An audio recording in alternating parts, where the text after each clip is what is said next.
Holy shit, it's about that time, right? Well, obviously. I've seen it coming. I've been talking about it for a long time. Obvious. It was obvious to everybody who was out there. You start mandating the fucking jab, okay? And then they started talking about boosters, okay? What was the evidence behind the boosters? Shut up and get the booster. Yeah, don't worry. Eventually, that's going to be part of the fully vaccinated label that you can get if you just sign up to get the old fucking poke in the butt. Well, guess what? Now companies are mandating booster shots for workers. The NFL, which is just descended into madness even more so than any other professional sports league out there, and that is saying a fucking lot. But you got the Med Opera, you got banks, elite universities demand staff get the third COVID jab, and don't worry, it'll just stop at the third jab, right? We won't have to be dealing with this stuff in 6 months time again once or who knows, they could be revising it, and it could be eventually quarterly. Okay, you need to get 4 jabs a year. I could definitely see that happening. Monthly. Oh, I don't know. Maybe you just take a look back at your studies that are out there that say every 12 days, and who knows what kind of dystopian hellscape we'll get towards if we just continue to comply with these fucking mongoloids. But I think it's starting to get on people's nerves, and I think the people out there, and I think the politicians, they're starting to get hip to this. Anyways, let's take a brief overview as the Omicron variant of COVID explodes across the United States. Really explodes. We got charts for this. Various institutions, from banks to elite universities to cultural centers to the NFL, cultural centers, okay, cool, whatever, are requiring their staff, students, and in some cases ticket holders to have a booster shot, even if you're allowed into the the venue, because more restrictions are back. Well, we'll get into that shortly. The Metropolitan Opera announced Wednesday that all eligible adult employees and audience members must get booster shots by January 17th in order to enter. Many top universities, including Harvard, Princeton, Brown, Georgetown, Notre Dame, Stanford, Boston University, and NYU, have mandated boosters for both students and staff. Wow, who saw that coming? And on Monday, the National Football League announced that it is mandating all Tier 1 and Tier 2 staff and personnel to get boosters by December 27th. While that doesn't require players to get the jab, it will. It does include coaches and some high-level team personnel. This is exactly how they rolled out their policy to begin with, so why wouldn't you think they'd follow down the exact same path? As mandates come as Omicron cases in the United States have soared by 32% in the past 24 hours, and trust me, look at that. Isn't that terrifying?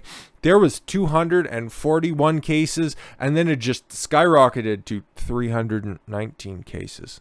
Oh, okay, cool. What a jump.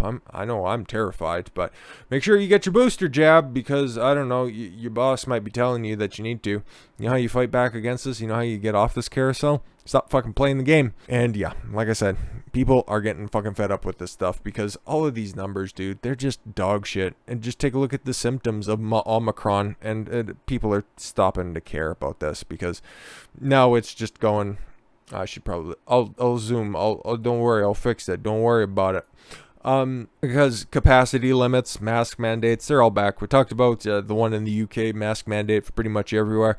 Well, now we're getting capacity limits, okay? So we got one specifically in Ontario, up here in Canada, and I'd give you guys more Canadian news, but there's really not a whole lot going on. It's just kind of this malaise of just apathy going on right now in the country. It sucks, but I can't really update you on just things sucking. So here we got new, restrictions, because of course they'd find a way to step on your freedoms even further, but people are stupid enough to let it progress this far. But now people are starting to get pissed off because you restricted the freedoms and then you gave them back, and now you're trying to claw them back again. It looks like fewer people are going to be going along with this, with COVID cases surging in Ontario. I didn't even bother looking up the numbers, because now we've just shifted again. It's like, oh, people are dying en masse. Oh, my cases are exploding. Hospitalizations are up. Hospitals are getting overrun. Now we're back to cases. Like, fuck off. The decision has major implications. Oh, by the way, starting this Saturday, so literally 2 days from now, indoor venues with capacity of more than 1,000 people Toronto Maple Leafs are playing right now. Their season's in full swing. Toronto Raptors, they've finally been allowed to be back into the country with a bunch of different hoops for different players to be jumping through as well. They're in full swing. I think some concerts are starting to come back, but yeah, and I forget what the Air Canada Centre is called right now. It was that since it was built in 2000 or 1999 when it first opened. I can't quite remember, but that's what, a 15,000 seat arena. But yeah, 1,000 people. That'd be great. Okay. Any venue, yeah, over 1,000 people. So that'll be chopped up. Maple Leafs Gardens, or whatever that's being called again. There's events that get run out of there, and I think the Toronto Marlies play out of there as well. So they're going to be cut by 50% because reasons. The decision has major implications on Maple Leaf Sports and Entertainment, who owns literally all the professional sports that are in the area, with the slight exception of Toronto Blue Jays, I think. But yeah, they own professional sports in the GTA area.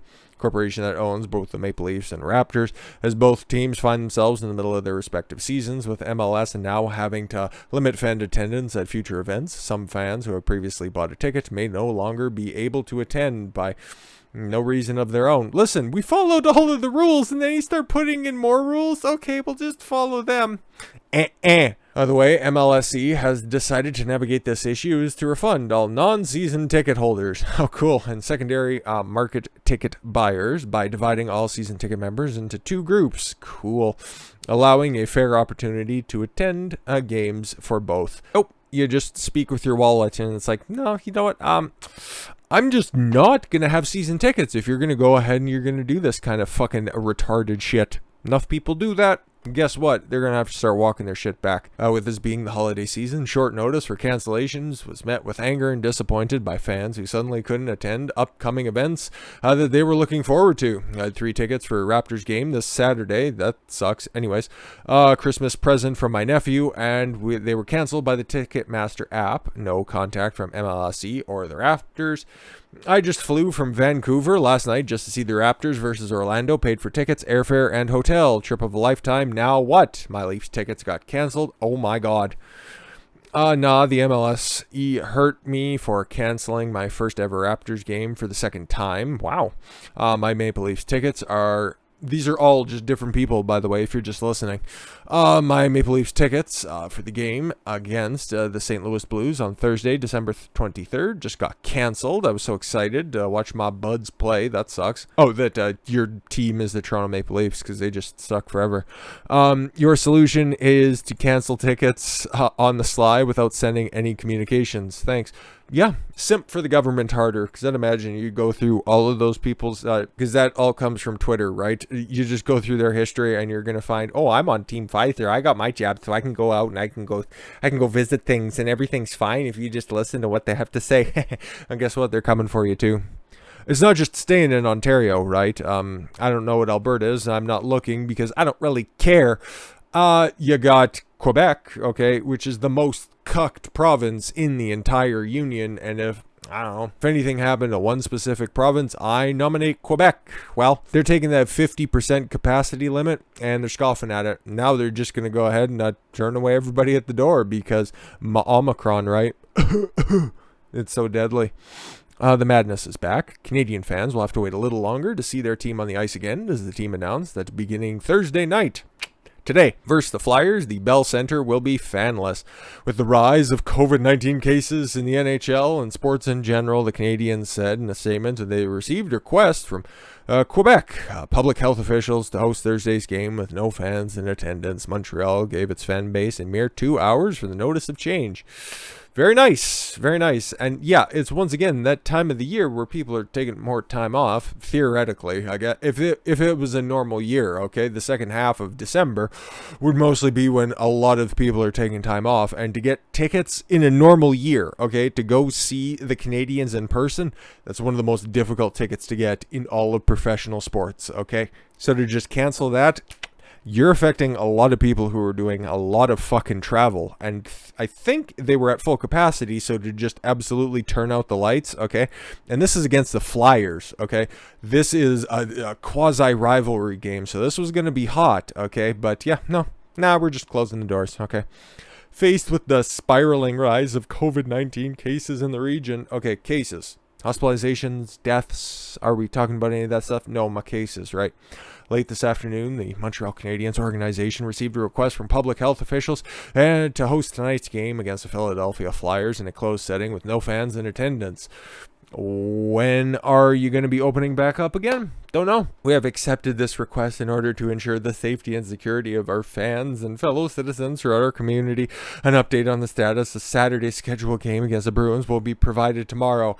Bets on if that's closed or not. I'm going to go ahead and throw it that way. But yeah, who knows how long they're going to be able to grandstand on this shit, because you take a look at the supposed epicenter of Omicron, and yeah, it's kind of petering out. Wow, really fucking horrific variant we got here. What did that last, like a month? Cool. South Africa's daily COVID case rose by just 10% in a week. Today, while hospitalizations fell for the first time since Omicron the mutation first took off. Cool. Data for the National Institute for Communicable Diseases showed 24,785 cases were recorded in the last 24 hours, up 11% since last Thursday. Over the entire fucking week, okay? How many of those people are actually in hospital? Well, NICD data shows that there were 347 admissions today in the entire country. Cool. Were those just people with COVID or because of COVID? Because that's a very important distinction, which you're not going to delineate, of course. Down a quarter from just 507 a week ago. Cool. Cases, total cases, up 11%. But guess what? Admittance to hospital, which are supposed to be, we need to make sure that the hospitals get overwhelmed. How many times in the past 2 years have they been thoroughly overwhelmed? Take a look at the numbers and you're going to find yourself coming up empty-handed. But whatever, fear sells, right? Omicron sounds terrible. It sounds bad. Well, guess what? It's not really borne out. It marks the first time since November 27th that admissions have declined. Just 36 COVID deaths were registered today compared to 22 last Thursday. 36. So what? That's 14? Cool. Scientists have cautioned against reading into one-day data, but there is increasing one-day data, huh? Oh, okay. There's increasing signs that South Africa's Omicron crisis may not be growing exponentially anymore, and it may have peaked. God damn it, but we're trying to push fear through the holiday season, and we're really banking on Omicron. These are the thoughts of mainstream media. Another promising sign, infections fell in Ground Zero, Gauteng province by 42% in a week. Ow! Okay, so the epicenter, exactly where this shit was first discovered, it fell 42% in a week with 6,744 positive tests. Man, that really does suck. Today is a public holiday in South Africa. Oh, congratulations. That's cool. Was that Apartheid Day? Something like that? Don't know. It may have played a role in the relatively low infections and hospital numbers. Well, if people are still sick, you'd still expect them to go to hospital. Okay, but whatever. There were still 80,000 tests processed today, down only slightly on yesterday. Okay, cool. 80,000 tests, 6,700. Okay, cool. You guys are just really trying to make a mountain out of a molehill here. Hey, South African scientists have been saying for weeks that the super mutant. Oh, it's a super mutant? Oh, okay, cool. Let's just run down that list of symptoms. But you're gonna find yourself really scratching your head, wondering, well, why are we locking down the world again because of this? Well, don't worry yourself on that. Just be afraid. Just be constantly scared and just be subservient to big daddy government because they know best. And hospital numbers, but there were still 80,000 tests processed. South African scientists have been saying for weeks that super mutant is milder than its rivals. So why is it super then? And calling on other nations, including Britain, not to overreact to the strain. Yeah, but they still are. So let's just check in with the United Kingdom real quick since they brought it up. Wales will close nightclubs and enforce social distancing in offices after Christmas in a bid to tackle Omicron. Well, you know what? If you wait that long, it might be all done and dusted. Just take a look at the numbers in South Africa. But yeah, if you want to read about what Wales is doing, and remember, this was the place that implemented vaccine passports. even before Boris Johnson stupidly a couple weeks later decided to just drop them on the entire fucking United Kingdom in about a month's time. The only reason that they had them beforehand was because one member of parliament couldn't log into the Zoom call to have a virtual meeting, and then it wasn't postponed any longer than that. So it ended up passing with one fucking vote because Wales is stupid. But yeah, man, everybody's tired of this shit, okay? That's why we read through the testimonials of the people who had tickets for Raptors and Leafs games. And you tell people that after a lot of planning that they, especially in Montreal, that they can't go to a Canadiens game, they can't see the Habs in person. You might be liable to get a fucking hockey stick up the head or get stabbed with a skate, because that ain't gonna fucking play well.